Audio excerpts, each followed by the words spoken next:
Assalamualaikum warahmatullahi wabarakatuh. Saudara-saudara, sahabat-sahabatku yang berbahagia. Alhamdulillah,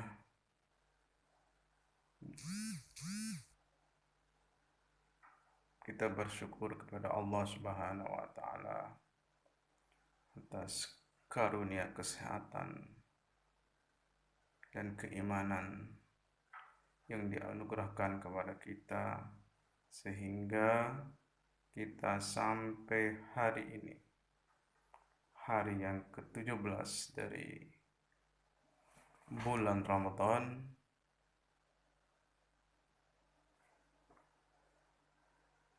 kita bisa melaksanakan ibadah tarawih, melaksanakan ibadah puasa.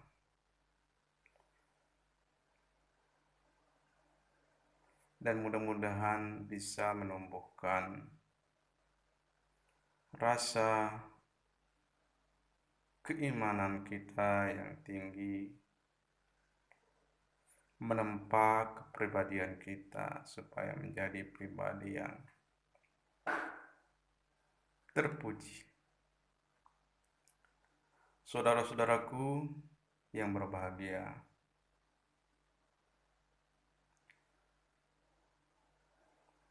salah satu keistimewaan bulan Ramadan ini adalah di mana Al-Quran diturunkan pertama kali.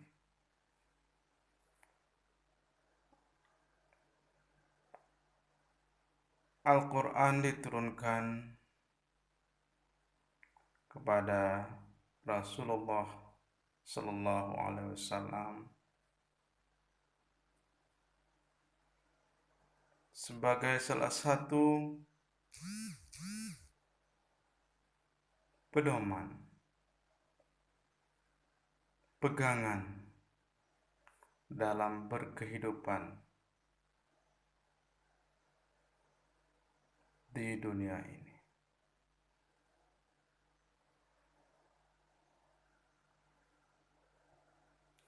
Dan pertama kali istimewanya lagi bahwa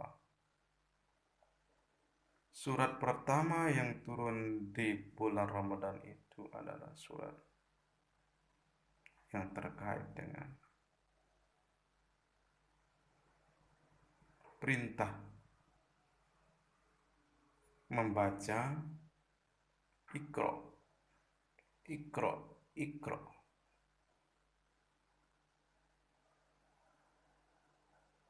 Mengapa surat pertama dan ayat pertama ini mengandung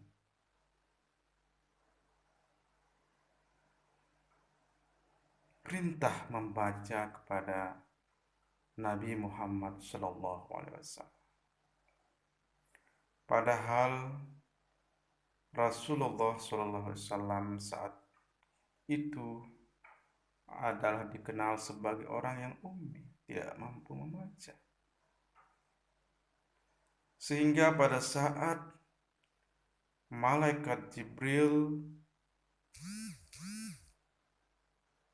turun dan mengatakan kepada Nabi Muhammad, "Ya Muhammad, Iqra, Iqra, Iqra" 3 kali.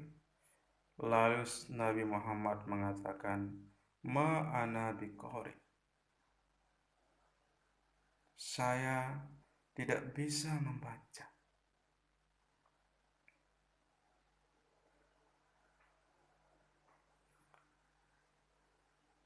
Surat ini menjadi menarik untuk kita kaji.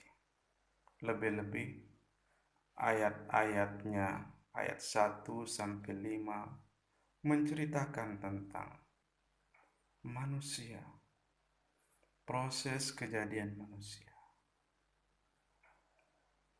Artinya apa? Kita pertama kali bagaimana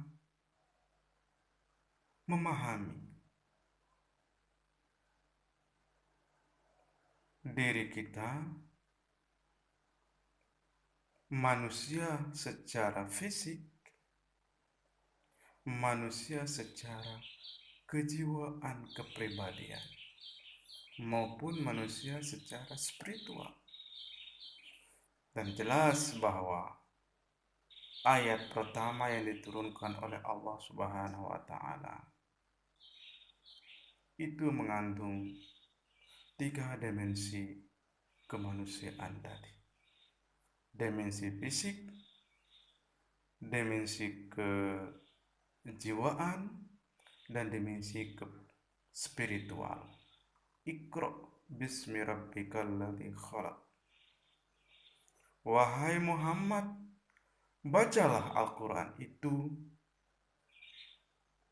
dengan nama Tuhanmu. Jadi sebuah konsekuensi yang ditekankan dalam Al-Quran surat tersebut, yaitu bagaimana kita membaca Al-Quran, mengkaji Al-Quran, bahkan membuat suatu riset yang didasari dari fakta-fakta, hukum-hukum yang disebutkan dalam Al-Quran. Khalaqal insana min 'alaq. Iqra wa rabbukal akram. Jadi ayat-ayat dalam surat Al-Alaq tersebut luar biasa, memberi pesan utama bagaimana seharusnya seorang hamba Allah, seorang Nabi Muhammad yang diberikan wahyu pertama kali, ditegaskan bagaimana, wahai Muhammad, Anda membaca dalam makna yang sederhana maupun dalam makna yang majazi, makna yang harfiah maupun makna yang majazi. Makna yang harfiah yang membaca tekstual. Tapi lebih dari itu adalah Iqra, adalah memberi pesan kita melakukan sebuah kajian, menganalisa, melakukan penelitian ilmiah. Itu makna majazi Iqra. Sehingga apa? Sehingga Al-Quran yang pertama kali turun pada tanggal 17 Ramadan, yang kemudian kita peringati sebagai hari Nuzulul Quran, itu menjadi sebuah lompatan perubahan peradaban manusia. Ketika Nabi Muhammad diperintahkan untuk membaca secara tekstual maupun secara majazi, membaca alam sekitarnya maupun membaca dirinya Muhammad sebagai seorang individu, dirinya Muhammad sebagai seorang utusan Rasulullah, utusan Allah Subhanahu wa Ta'ala. Pertama kali harus kita mengenal siapa diri kita. Ini yang pertama kali harus kita kenali, dan itulah pesan Al-Quran. Dan dalam sebuah hadis ditegaskan, barang siapa mengenal dirinya, maka dia akan mengenal Allah. Dia akan sangat dekat kepada Allah Subhanahu wa Ta'ala. Itu yang harus kita petik hikmahnya dari mengapa surat yang pertama kali turun adalah surat Al-Alaq yang menggambarkan tentang kejadian manusia. Banyak sekali yang kita bisa petik, ya, dari surat tersebut pertama kali turun, dan dalam konteks di mana Nabi Muhammad SAW melakukan tahannus di Gua Hira. Karena Nabi Muhammad setiap bulan Ramadan selalu mengadakan tahannus, menyepi di Gua Hira. Dan saat itulah Al-Quran diturunkan. Dengan gemetar Nabi Muhammad SAW menerima Al-Quran. Suasana ini sesungguhnya memberatkan.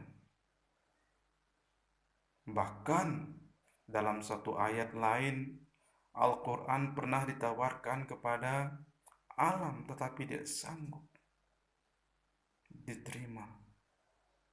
Lalu diberikan kepada Nabi Muhammad SAW sebagai pedoman berkehidupan, sebagai pedoman untuk membangun sebuah peradaban yang lebih maju.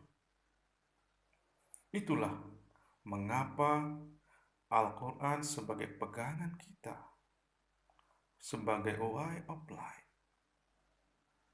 sebagai pandangan kita secara menyeluruh memahami alam, struktur alam, memahami manusia, struktur manusia, kehidupannya. Sehingga sangat penting sekali. Itulah sebabnya mengapa Al-Quran sangat memiliki dimensi yang sangat luas bagi manusia.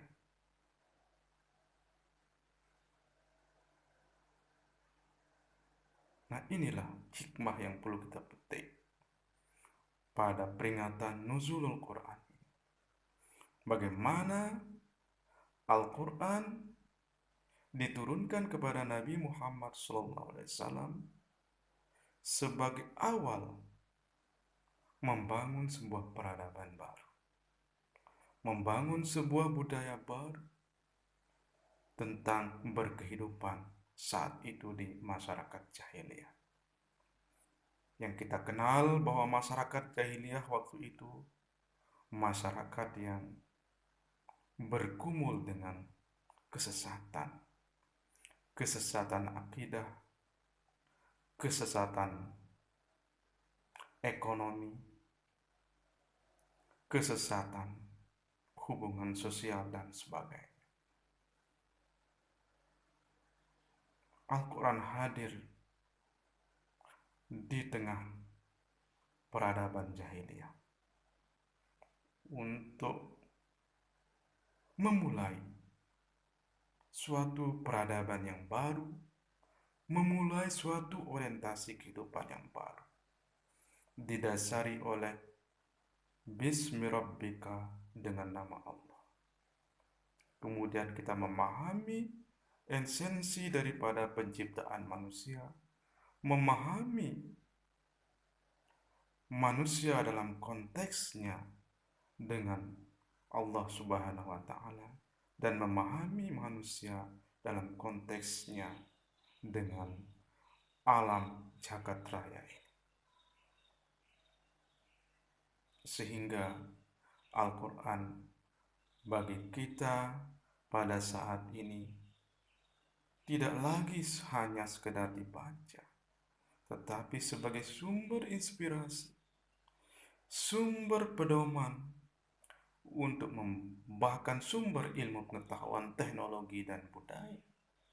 Dan banyak sekali para ahli, para pakar ilmu pengetahuan dan teknologi sudah mengakui kemukjizatan Al-Quran, kekayaan Al-Quran sebagai sumber ilmu pengetahuan dan teknologi. Ini tidak bisa kita ragukan.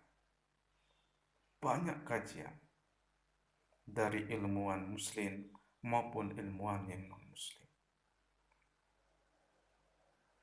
Itulah sebabnya, saudara sekalian, bahwa Mari Al-Quran sebagai penerang di zaman sekarang ini. Pegangan kita di zaman sekarang, membangun pribadi kita, membangun keluarga kita, membangun bangsa dan negara kita dalam konteks keragaman yang kita miliki. Terima kasih saudara-saudara sekalian. Mudah-mudahan renungan siang ini memberi manfaat bagi kita di tengah wabah COVID-19 ini.